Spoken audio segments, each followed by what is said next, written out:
السلام عليكم ورحمة الله وبركاته. عاملين ايه يا حبايبي؟ ام مروان. النهاردة بقى هعمل لكم صينية كوسة باللحمة المفرومة بالصلاة على النبي، يعني روعة. اللي ما بيحبش الكوسة بقى في الفيديو ده ان شاء الله هيحبها.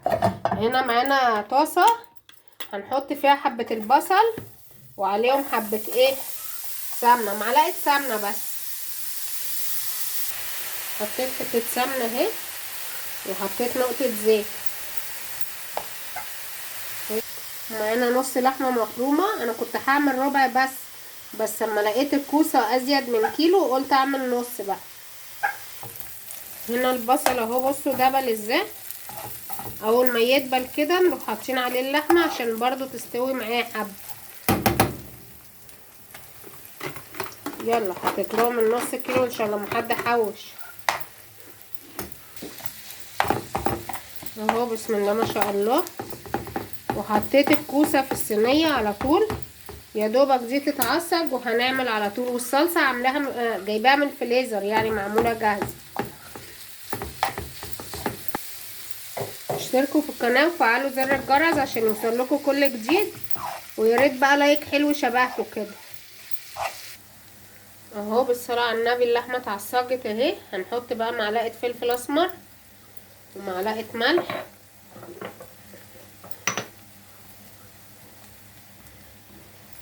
وحبة بهارات لحمة اهو، حبة بهارات حلوين وخلاص. هي كده اتعصجت اهي. هنديها تقليبة ونحطها على طول على الكوسة. ومعاهم الطماطم برضو هحط لها نقطة ملح وفلفل اسمر وهقلبها على الكوسة معاكم. لازم الكوسة دي تبقى اللحمة بتاعتها متعصجة، ما ينفعش تتحط عليها نية عشان بتبقى مش حلوة خالص وهي نية. هنحط بقى حبة ملح مش ياما عشان انا حطيت في اللحمة، وحبة فلفل اسمر برضو حلوين عشان دي اللي لازم نقلبها عشان هنحطها على الوش. دي نطلعوها من الفريزر اهي من عندي. لو عندك اي طماطم اعمليها صلصة وحطيها في الفريزر عشان لما تغلى يبقى انت مش محتاجة للي بره. تجيبي كيلو كده على قد السلطة والحاجات دي. وهو هنا الكوسة فردتها اهي وهفرد عليها اللحمة على طول. هقلبهم مع بعض، يعني مش هسيبهم في الوسط كده، هديهم تقليبة حلوة مع بعض. الولاد بقى اللي ما بيحبوش الكوسة بالطريقة دي هيحبوها اصلا، هيحبوها وهتبقى جميلة. ولما تحطيها في الفرن كمان بعد ما تستوي فوق هتبقى روعة اهي. قلبناها حلو. هنقلب بقى عليها الصلصة كلها الطماطم وبرضو نقلبها تاني ونحطها على البوتاجاز من فوق حبة. ما تحطلهاش بقى مية ياما لان الكوسة بتنزل مية، هي الصلصة بس. وهنعمل معاها حبة رز بالشعرية حلوين بالهنا والشفا. هنديها تقليبة حلوة وبعد كده نحطها على البوتاجاز من فوق وبعد كده في الفرن.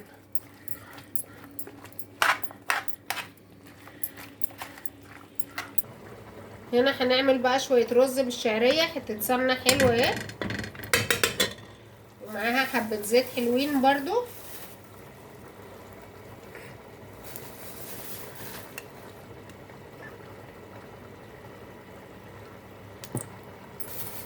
هنحط بقى شوية شعرية كده زي كوباية.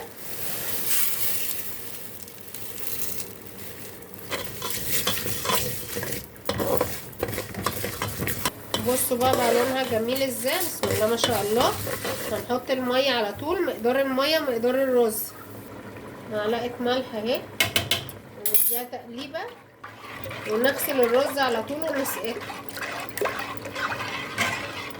سقطت الرز اهو، بصوا اديته تقليبة حلوة. واول ما يغلي كده هروح مغطيه عليه على طول. هنا بصوا دخلت في السوا اهي خالص. هحطها بقى في الفرن شوية عشان مش عايزاها انا يبقى فيها صلصة ياما كده، عايزاها يعني تنشف سن. بصوا بقى بالصلاة على النبي على الجمال والريحة. وانا بحب الكوسة قوي عشان خفيفة كده وجميلة. والرز بسم الله ما شاء الله طلع روعة. بالصلاة على النبي، يعني حتة السمنة الفلاحي دي بتخليه في حتة تانية. والليمون الايطاليا ده بقى لسه مملحاه، يا ريت بقى تجيبوا وتملحوا عشان رمضان. الكيلو ب5 جنيه، يعني مش غالي خالص. جيبولكوا 3 كيلو ولا حاجة ملحوهم عشان رمضان قرب.